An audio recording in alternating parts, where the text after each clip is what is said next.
This is a demonstration on how to replace the battery adapter plates on the pump stick. First, remove the battery if one is present.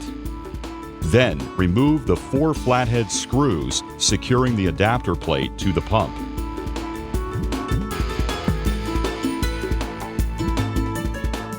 Next, remove the adapter plate and wire connectors from the back of the old plate.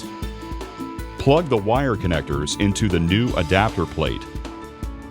Be sure to match the red wire with the R and the white wire with the W on the back of the plate. Next, place the new adapter plate onto the pump head. Make sure the wires are not pinched between the plate and the head. Finally, secure the new plate with the 4 flathead screws. Do not over-tighten. You are now ready to use a new battery with your pump stick.